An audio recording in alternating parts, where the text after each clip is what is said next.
नमस्कार दोस्तों, रविवार का दिन है, छुट्टी का दिन, सुबह 10 बजे का वक्त है।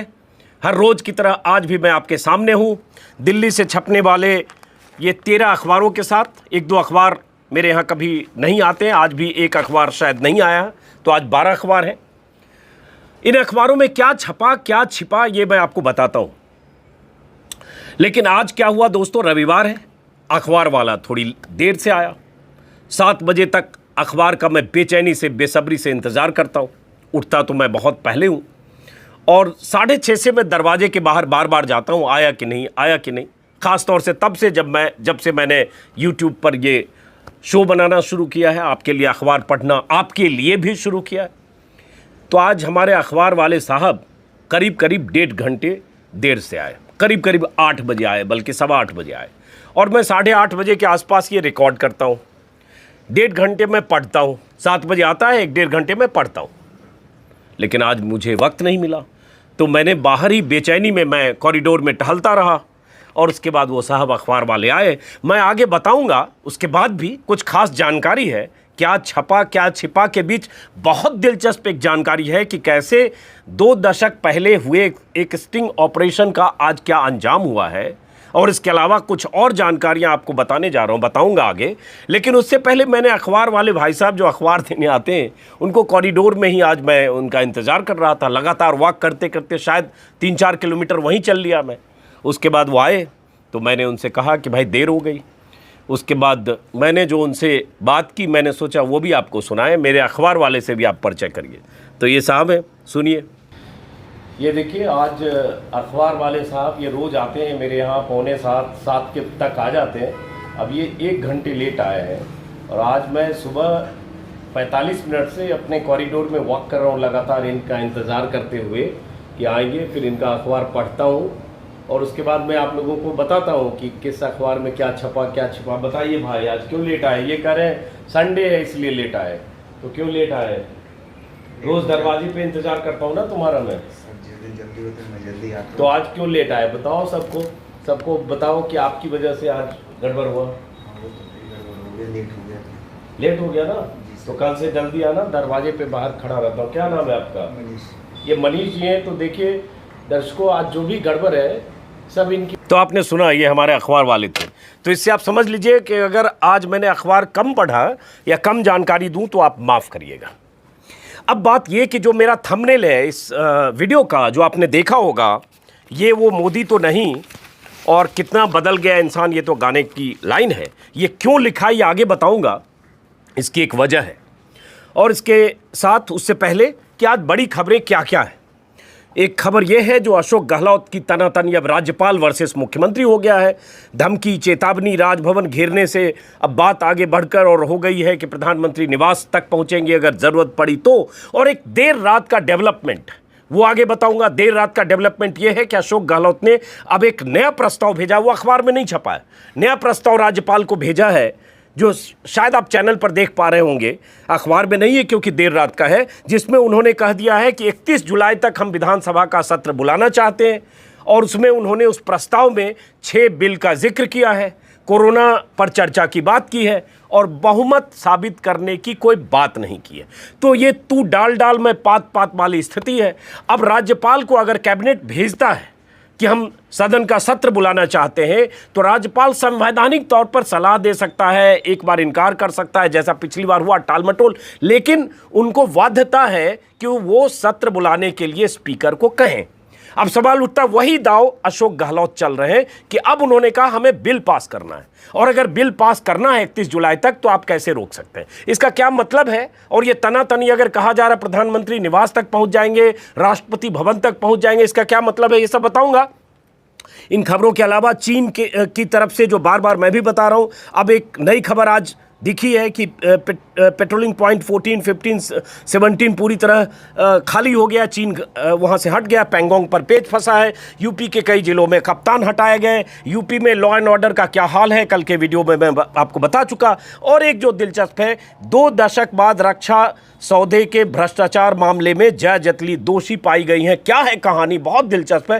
थोड़ी कहानी बताने की कोशिश करूंगा, क्योंकि उस दौर में मैं पत्रकारिता करता था, जब फील्ड में जाता था, बाद में एडिटर बना तो दफ्तर में ज़्यादा ज़्यादा रहा, उस दौर में फील्ड में जाता था, क्या देखा था हमने वो बताऊंगा। बिहार और असम के में बाढ़ से बेहाली है, 40-45 लोग बाढ़ से पीड़ित हैं। कोरोना का बुरा हाल है, अभी भी 48-50 हज़ार लोग कोरोना के दायरे में हर रोज आ रहे हैं, ये ग्राफ बढ़ता जा रहा है। तो ये सारी खबरों के बीच सबसे पहले जो थंबनेल है, ये क्यों कहा ये वो मोदी तो नहीं। तो मेरे यहाँ पहले मैं अखबार लेता था, अभी नहीं आता है, जनसत्ता अखबार है, मेरा प्रिय अखबार होता था किसी ज़माने में, जब प्रभाष जोशी उसके एडिटर हुआ करते थे। उस ज़माने में जनसत्ता सबसे प्रिय अखबार हम जैसे लोगों का होता था। खैर, जनसत्ता अखबार तो नहीं आया, मैं लेता था, भी कुछ दिनों से नहीं आ रहा। तो जनसत्ता अखबार में और उस एक कॉलम छपता है, तबलीन सिंह लिखती हैं। वो एक्सप्रेस में अंग्रेजी में छपता है, जनसत्ता में हिंदी में छपता है। एक्सप्रेस में छपा है, चूँकि जनसत्ता की वेबसाइट पर मैंने खोज के निकाला। हुआ ये कि अखबार नहीं आया तो मैं रिसर्च करने लगा कि मैं आप लोगों को आज की हाजिरी में अपनी कैसे लगाऊं, क्या आपको बताऊं, क्या दिखाऊं, क्योंकि मुझे लग रहा था पता नहीं अखबार वाले आएंगे कि नहीं। तो तबलीन सिंह का ये कॉलम है एक्सप्रेस में, खैर मैं उसका हिंदी अनुवाद जो छपा है। और तबलीन सिंह के कॉलम का क्यों जिक्र कर रहा हूं आज, रोज खबर की बताता हूं, आज किसी के कॉलम का क्यों जिक्र है, क्योंकि तबलीन सिंह प्रधानमंत्री मोदी के करीब मानी जाती रही हैं। प्रधानमंत्री मोदी की नीतियों की मुख्यमंत्री जब थे तब से 12-13 से घोर समर्थक, कट्टर समर्थक मानी जाती रही हैं। 50 सैकड़ों लेख उन्होंने 2013-14 से लेकर 2018 तक या कहें 19 तक लिखे प्रधानमंत्री मोदी के समर्थन में, जनसत्ता में, इंडियन एक्सप्रेस में और भी जगह पर। मेरे ख्याल से देश में कम ऐसे पत्रकार हैं जो लगातार प्रधानमंत्री मोदी की नीतियों के पक्ष में और कांग्रेस के वंशवाद और गांधी नेहरू और तमाम तरह की आलोचना करती रही। लेकिन तबलीन सिंह अब एक तीखे तेवर के साथ सरकार की आलोचना कर रही है। हालांकि उन पर आरोप है कि उनके बेटे जो लंदन में रहते हैं, उनको लेकर कुछ सरकार ने उनको भारत आने को लेकर या कुछ पेच फंसा और उसको लेकर उनकी नाराजगी। लेकिन खैर, अब तबलीन सिंह ने क्या लिखा है, तबलीन सिंह ने जो लिखा है उसकी हेडिंग है, और ये मैं इसलिए कर रहा हूँ, कॉलम से क्यों शुरू कर रहा हूँ, और तबलीन सिंह लिख रहे हैं इसलिए बता रहा हूँ क्योंकि हम आप बोलेंगे तो बात होगी कि भाई आप तो मोदी के विरोधी हैं, सत्ता की आलोचना मतलब मोदी के विरोधी हैं। लेकिन तबलीन सिंह लिख रहे हैं, इन्होंने लिखा, प्रधानमंत्री भाषण बहुत अच्छा देते हैं, अपने शब्दों से सपने दिखाते हैं सुनहरे सुनहरे, लेकिन अभी तक ये सपने सिर्फ सपने रह गए। शायद इसलिए ज़मीनी हकीकत से वो सिर्फ न दूर चले गए हैं, साथ में अपने सलाहकारों को ले गए हैं। फासले पहले से थे, अब इस महामारी ने बहुत बढ़ा दिए हैं। तबलीन सिंह ने लिखा है, जनसत्ता में सत्ता हासिल करने के बाद राजनेताओं की सबसे बड़ी समस्या होती है ज़मीनी हकीकत से जुड़े रहने में। दूरियां इतनी बन जाती है, उनकी राजनीतिक सूझबूझ कमजोरी लगती है। महामारी के इस दौर में समस्या इतनी गहरा गई है कि प्रधानमंत्री कोई भाषण देते या मन की बात करते हैं, आज भी प्रधानमंत्री मन की बात करने वाले हैं, मन की बात करते हैं तो ऐसा लगता है किसी और देश के प्रधानमंत्री हो। गौर से सुनिए, प्रधानमंत्री मन की बात करते हैं तो ऐसा लगता है किसी और देश के प्रधानमंत्री। बहुत सारे लोग कहते हैं कि जब बात करते हैं तो लगता है देश में एकदम राम राज्य बस आ ही गया, आ चुका। अच्छे दिन से तो आए थे, अच्छे दिन के नारे के साथ, लेकिन उसके बाद ज़मीनी हकीकत क्या है वो हमने देखा, कोरोना में भी देखा, मजदूरों की दुर्दशा भी देखी और थाली ताली शंख भी देखा। खैर, उसी का जिक्र इन्होंने किया है। पहली बार मुझे लगा था जब उन्होंने दिए जलाने वाला भाषण दिया था अप्रैल में, कहते हुए कि रात में 9 बजे इस देश के 130 करोड़ लोगों से आग्रह है, अपने घर की बत्तियां बंद करके अपने दरवाजे पर खड़े होकर या घर की बालकनी में दिए जलाएं, अपने सेल फोन की बत्ती जलाकर रखें 9 मिनट के लिए। अब इसी में उन्होंने कहा है कि प्रधानमंत्री को न इसकी जानकारी थी, न उनको किसी ने याद दिलाया था कि भारत में अधिकतर लोग कच्चे मकानों में रहते हैं, एक कमरे के छोटे मकान में जिसमें बालकनी होने का सपना भी नहीं देख सकते। अब सवाल ये उठता है, और राजनीतिक पंडितों ने हैरान होकर अपने लेखों में कहा, ऐसा लगता है मोदी देश के यथार्थ से बहुत दूर हैं, ना हुए होते तो कम से कम बालकनी वाली बात नहीं करते। इस पर मैंने भी 10 वीडियो में बात की थी उसी समय जब प्रधानमंत्री ने यह अपील की थी अप्रैल में कि भाई आप कह रहे हैं कौन अपनी बालकनी में जाएगा। खैर, वही सब बातें इन्होंने कही है। उसके अलावा उन्होंने कहा है कि प्रधानमंत्री मोदी ने पिछले सप्ताह एक भाषण दिया जिससे मुझे लगा कि यथार्थ से दूर हो गए हैं।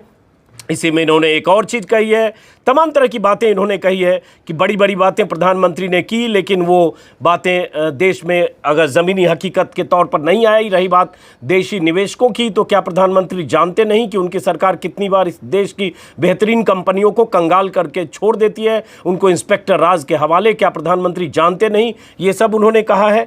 और मोदी सरकार ने कृषि क्षेत्र में सुधार लाने की बहुत बातें की हैं, लेकिन ऐसा नहीं हुआ, ये भी उन्होंने कहा है। तो एक तरह से उन्होंने बहुत सारी बातें जो तबलीन सिंह ने कही है वो मायने रखती है। अब आप सुन लीजिए और समझ लीजिए। यहाँ से अब आते हैं खबर की तरफ। अब जो खबर, बहुत सारी खबरें हैं, गहलोत के बारे में थोड़ी जानकारी आपको दे दी मैंने, लेकिन एक जो दिलचस्प खबर है वो मैं आपको बताऊं। ये खबर जागरण में छपी है, ये जागरण में पहले पन्ने पर है, और मैंने शुरू में ही माफ़ी मांग ली कि हो सकता है किसी और अखबार में हो, मेरी नज़र नहीं पड़ी हो, लेकिन जागरण में पहले पन्ने पर यह खबर है, आप देख पा रहे हैं। ये खबर है, रक्षा सौदे में भ्रष्टाचार के लिए जया जेटली दोषी। पता नहीं आप में से कितने लोग जया जेटली को आज जानते हैं या उस रक्षा सौदे को जानते हैं जिसका जिक्र इस स्टोरी में है। ये कहानी ये है दोस्तों कि आज से 20 साल पहले 2000 और 2001 में एक वेबसाइट ने ऑपरेशन वेस्ट एंड के नाम से एक स्टिंग ऑपरेशन किया था। बहुत चर्चित स्टिंग ऑपरेशन था। अनिरुद्ध बहल और तहलका ने किया था। तरुण तेजपाल जो बाद में छेड़खानी के आरोप में लंबे समय जेल में रहे और तमाम उन पर आरोप हैं।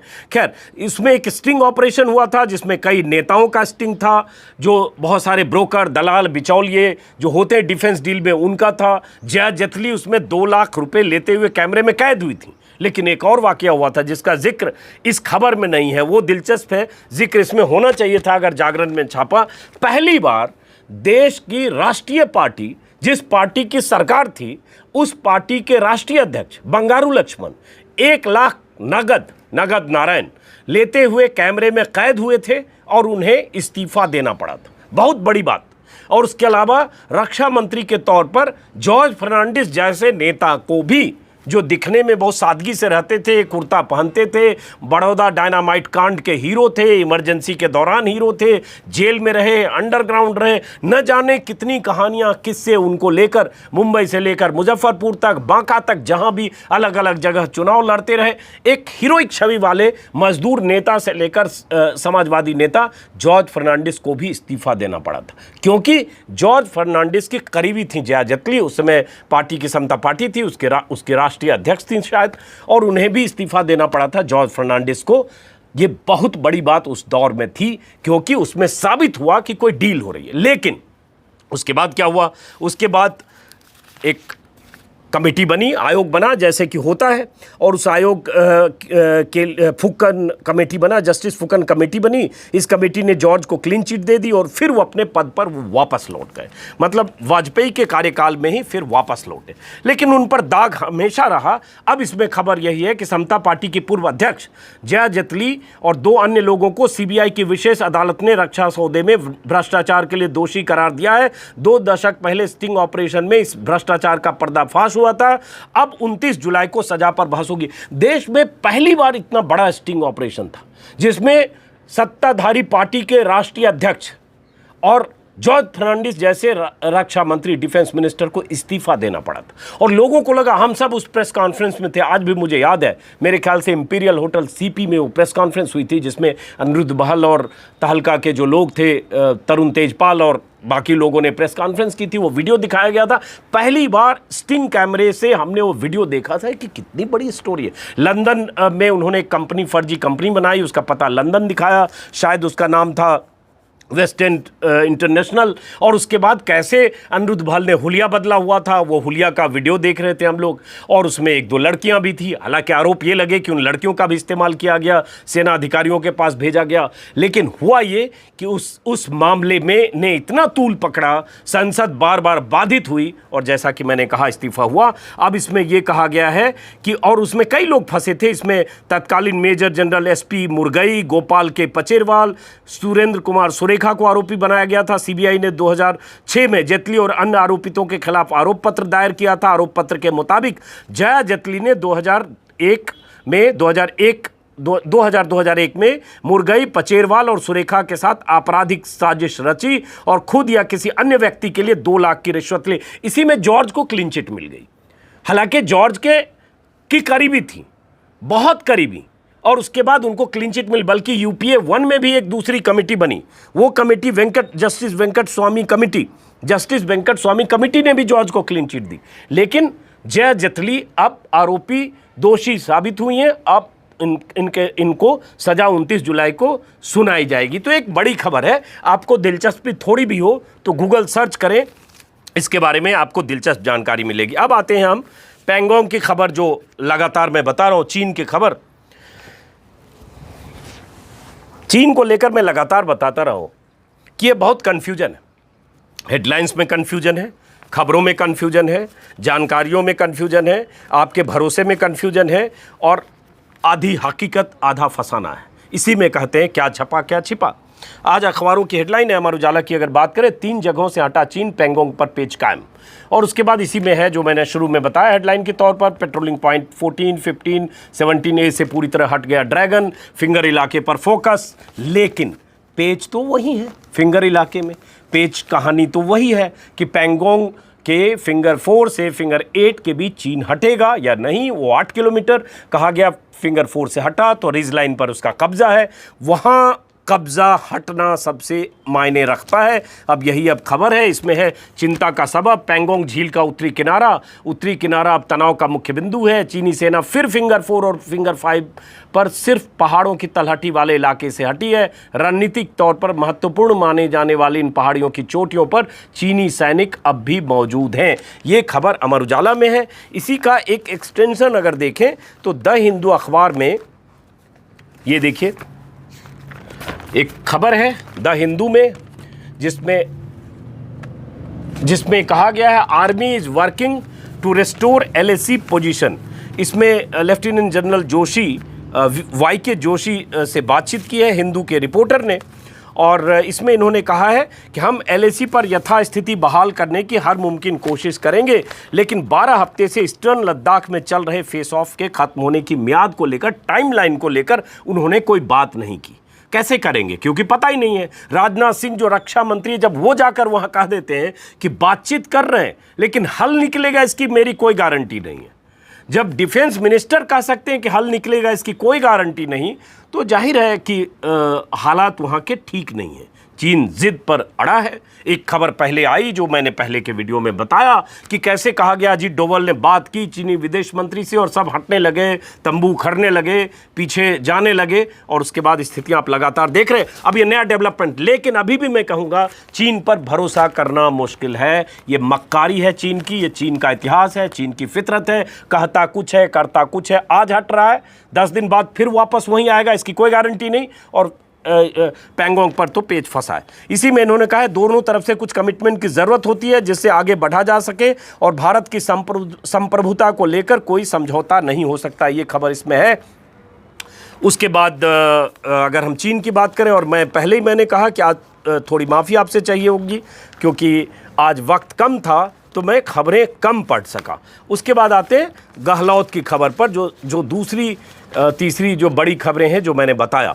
अब मैं इसको गहलोत की खबर के लिए भास्कर से शुरू करता हूं। भास्कर ने अच्छी हेडलाइन दी है, कलह ने लांघी सरहदें, कांग्रेस कल पूरे देश में राजभवन घेरेगी। अब ये लड़ाई पूरे देश में आएगी या ऐसी कांग्रेस की कोशिश है, और इसमें मानना पड़ेगा गहलोत ने कि उन्होंने ऐसी मोर्चाबंदी, अपनी किलेबंदी, अपनी सत्ता को बचाने के लिए की है कि इतनी आसानी से उनको हिलाना मुश्किल है। डाल पात इसलिए मैंने कहा, और देर रात का डेवलपमेंट शुरू में मैंने बताया कि अब उन्होंने एक नया दाव खेला है कि राज्यपाल को कह दिया कि मैं 31 जुलाई को सत्र बुलाना चाहता हूँ, और उसके बाद 6 विधेयक हमें पेश करने और पास करने, और अगर विधेयक पेश करने हैं तो राज्यपाल को सत्र बुलाना होगा। और ये उन्होंने एक नया दाव खेला है कि 31 जुलाई से विधानसभा सत्र बुलाएं, और उसमें कोरोना का जिक्र है, कोरोना पर बात होगी और 6 बिल पेश किए जाएंगे। बहुमत साबित करने की बात नहीं। लेकिन इसमें जो अहम बात जो कल उन्होंने कही, और इसकी थोड़ी आलोचना भी हुई कि क्या मुख्यमंत्री ये कह सकता है कि राजभवन को घेर लेंगे?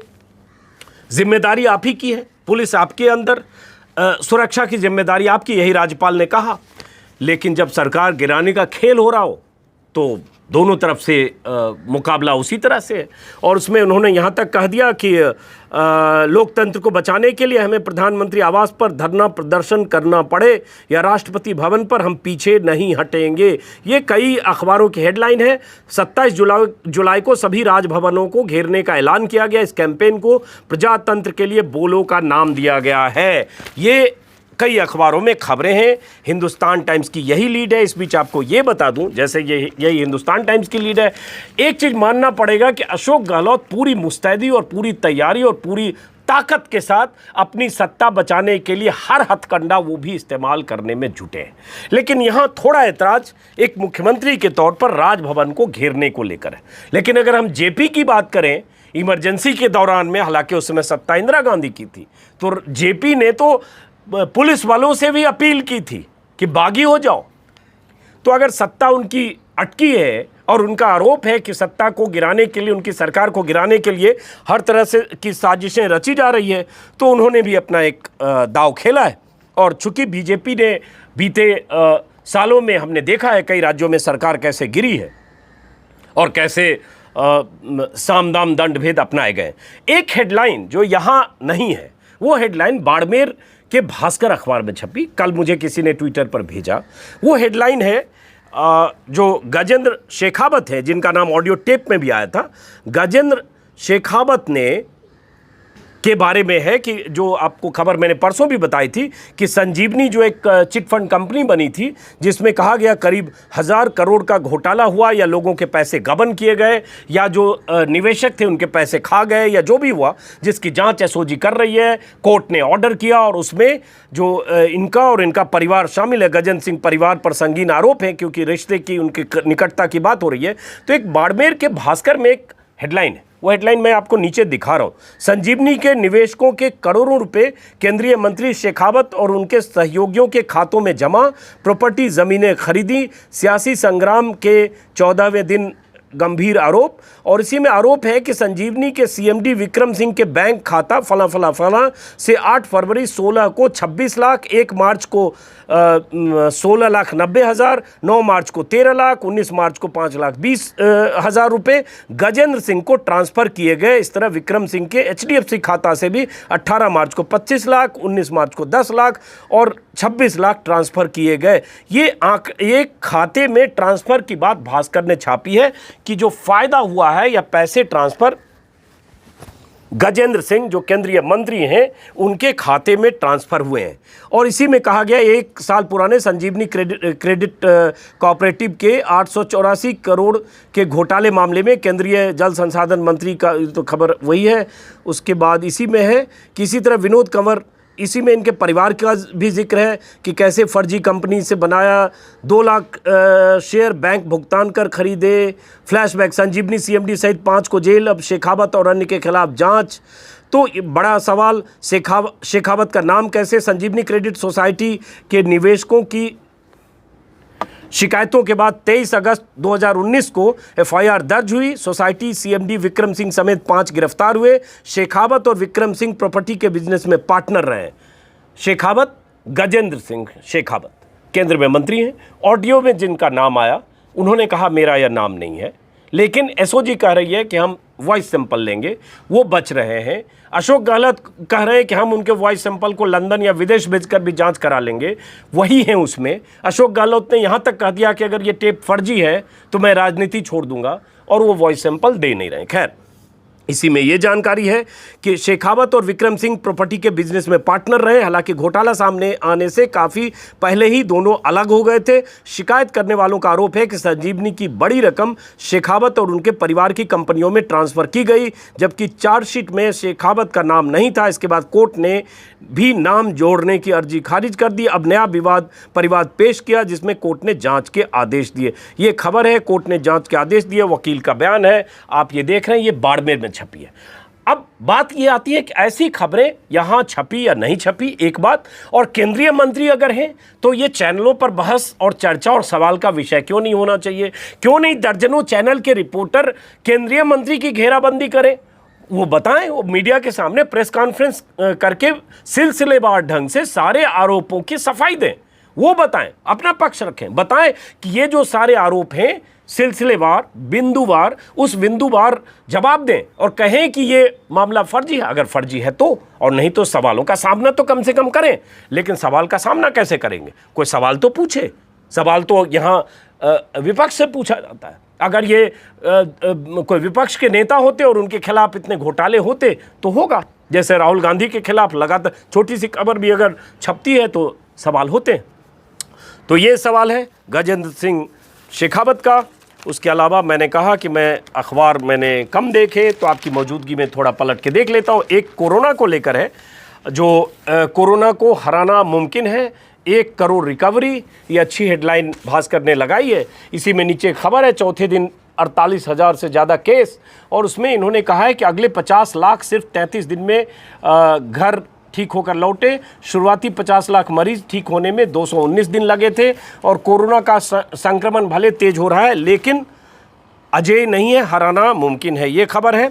इसी बीच मैं आपको बता दूं कि कल एक वीडियो फिर पहले ये भी बता दूं कि अगर आपने सब्सक्राइब नहीं किया है तो अजीत अंजुम के नाम से मेरा यूट्यूब पेज है, आपसे अनुरोध है कि आप सब्सक्राइब करें। बहुत सारे लोग मेरे इस वीडियो को अपने फेसबुक पेज पर डालते हैं, आप बेहतर होगा कि अजीत अंजुम के नाम से मेरा फेसबुक पेज है, वहाँ आएँ, देखें, समझें और हौसला बढ़ाएं। अब बात आती है कि बहुत सारी खबरों के बीच जैसे कोरोना का जिक्र हुआ, तो कल मैंने एक वीडियो बनाया था बिहार के डिप्टी सीएम सुशील कुमार मोदी को लेकर, क्योंकि उन्होंने एक सवाल पूछा था ट्विटर पर, एक इंटरव्यू उनका था या उनसे बातचीत के आधार पर एक खबर छपी थी, वही टैग किया था जिसमें था लालू यादव ने क्यों नहीं बनवाए अस्पताल। जो मैंने सवाल पूछा फिर उनसे कि 15 साल पहले लालू सत्ता में गए, लगातार आप सत्ता में हैं, आप वित्त मंत्री रहे, आपके स्वास्थ्य मंत्री रहे, आप डिप्टी सीएम रहे, केंद्र में 6 साल सरकार रही, और आज बिहार का क्या हाल है। आज ही एक वीडियो मैंने देखा सुबह, दरभंगा में DMCH जो दरभंगा मेडिकल कॉलेज है, वहाँ पानी, हर साल पानी और बारिश से पानी जमा होता है वहाँ के अस्पताल के वार्ड में, और हर साल वीडियो देखते हैं। आज फिर वीडियो वायरल हो रहा है, और उसके बाद ये लोग किस दुनिया में है। यहाँ बीजेपी के केंद्रीय नेतृत्व तो हर बात में नेहरू को कोसते हैं, वो हर बात में लालू को कोसते हैं। अरे बाढ़ और बारिश से मेडिकल कॉलेज को तो आज तक बचा नहीं पाए 15 साल से आप। तो बिहार में बहुत चिंताजनक कोरोना की खबरें हैं। मैं कोशिश करूंगा और आपसे भी आग्रह करता हूं कि आपके पास ऐसी कोई जानकारी है तो आप हमारे कमेंट बॉक्स में लिखें, ताकि बिहार की जानकारियां आए, क्योंकि बिहार से चिंताजनक खबरें हैं और वो खबरें यहाँ उतनी दिख नहीं रही है आज तक, और कुछ चैनल कर रहे हैं लेकिन जितनी बेचैनी लोगों में है उतनी कम दिख रही है। असम के 26 जिलों में 35 लाख लोगों पर बाढ़ का संकट, बिहार में भी 30 लाख प्रभावित। ये बड़ी खबर है। हर साल बिहार और असम के लोग बाढ़ में अभिशप्त होते हैं और उसके बाद कुछ मामले में इसमें कुछ होता नहीं है, और हर साल त्रासदी है। मैंने भी एक बार 2008 में बाढ़ की कवरेज की थी, आप एक बार अगर चाहें तो आप देख सकते हैं, यूट्यूब पर है। और उसके बाद जागरण है, मैंने पहले ही कहा तो कि आज अखबार मैंने कम पढ़े। 2 दिन में आए करीब 1 लाख केस, कोरोना का जिक्र है।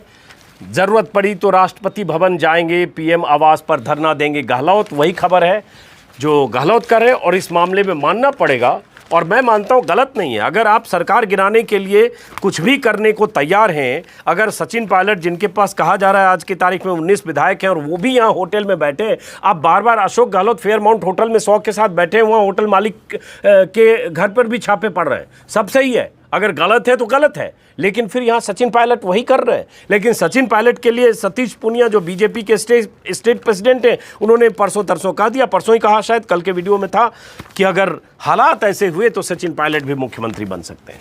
तो जब इस तरह से सरकार गिराने की साजिशें हो रही हैं, जिस पार्टी की 200 की असेंबली में जिसके पास 107 विधायक और बाकी 10-12 का समर्थन था, वहाँ डिस्टेबलाइज करने की कोशिश हो रही है, तो अशोक गहलोत भी, जैसे कहते हैं जंग में हर चीज़ जायज़ है, तो वो भी कर रहे हैं। खैर, इंडियन एक्सप्रेस की खबरें हैं। अब मैंने चूंकि पढ़ाई कम है तो आज बार बार आपसे इसलिए माफ़ी मांग रहा हूँ, और इस वीडियो को आप जब देखेंगे, हाँ, अयोध्या को लेकर अगले आने वाले दिनों में मामला थोड़ा दिलचस्प होगा, तो अयोध्या पर हमारी नज़र होगी। अमर उजाला में और देख लेता हूँ एक बार क्या खबर है।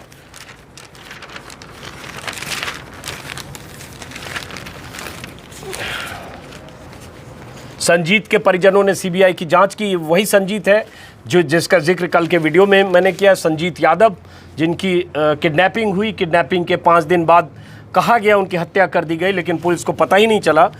उनकी किडनैपिंग के 22 को किडनैपिंग हुई, 13 तारीख को फिरौती की मांग हुई, और फिरौती देने परिवार के लोग गए 30 लाख।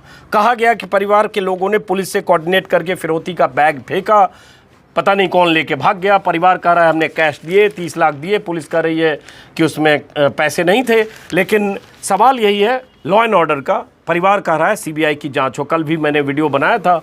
श्रीनगर में मुठभेड़, लश्कर के 2 आतंकी ढेर, ये है चीनी दूतावास कर्मियों ने बंद किया गेट, जबरदस्ती घुसे अमेरिकी एजेंट। तो ये खबर है दोस्तों, हिंदू में आपको बता ही चुका। गहलोत वाली खबर यहाँ भी है, Gehlot to make fresh push for assembly session amid face off, ये खबर मैं आपको बता चुका। चलिए तो इस वीडियो को दोस्तों यहीं ख़त्म करते हैं। मैंने पहले ही बताया, बार बार माफ़ी मांग ही रहा हूँ कि आज अखबार खबर मैंने कम पढ़ी है। हाँ, एक खबर और यूपी के लॉ एंड ऑर्डर की है। डिप्टी कलेक्टर को घर पर आकर धमका गए हथियारबंद सुरक्षाकर्मी। जरा सोचिए, एसडीएम लेवल के एक अधिकारी, एसडीएम ही बल्कि, उन्हें ये मथुरा की खबर है, उनको फॉर्च्यूनर से 4 गुंडे आए और उनके घर के बाहर धमकी देकर गए क्योंकि वो अतिक्रमण हटाने का काम कर रहे थे। तो ये तो हौसला बुलंद है यूपी में अपराधियों का, गुंडों का, कि वो एसडीएम को भी घर पर जाकर उनके होमगार्ड जो बाहर तैनात थे उनको धमका कर चले गए कि देखना, अपने साहब को बताकर रखना। और उसके बाद अंदर यही खबर है, राजस्थान की सियासी जंग दिल्ली तक, बीजेपी नेता बोले राज्यपाल को धमकी बर्दाश्त नहीं। उसके बाद कांग्रेस नेता बोले राज्यपाल के पास हल नहीं निकला तो विधायकों के साथ दिल्ली जा सकते हैं गहलोत। ये सारी खबरें मैं बता चुका, इसमें नई बात अब नहीं है मेरे ख्याल से। चलिए तो दोस्तों इस वीडियो को यहीं ख़त्म करता हूँ। अगर आपने हमारे इस वीडियो को, YouTube चैनल को जो अजीत अंजुम के नाम से है, सब्सक्राइब नहीं किया तो सब्सक्राइब करें। हर रोज़ सुबह 10 बजे मैं अखबारों के साथ आपके सामने आता हूं, जिसमें क्या खबर है उस दिन की, बड़ी खबर क्या होने वाली है, क्या घटित हुई, इसके अलावा कुछ ऐसी जानकारी जो अगर मेरे पास है, चाहे रिसर्च से, चाहे कुछ संवाददाताओं, पत्रकारों से बातचीत के आधार पर, वो भी मैं बताने की कोशिश करता हूँ। फ़िलहाल आप सबसे विदा लेता हूँ, फिर किसी दूसरे वीडियो में आपसे मुलाकात होगी। टाइम्स ऑफ इंडिया की कुछ चीज़ें रह गई, लेकिन अब ख़त्म करता हूँ क्योंकि अखबार में कम पढ़ पाया, वजह मैं शुरू में बता चुका। नमस्कार।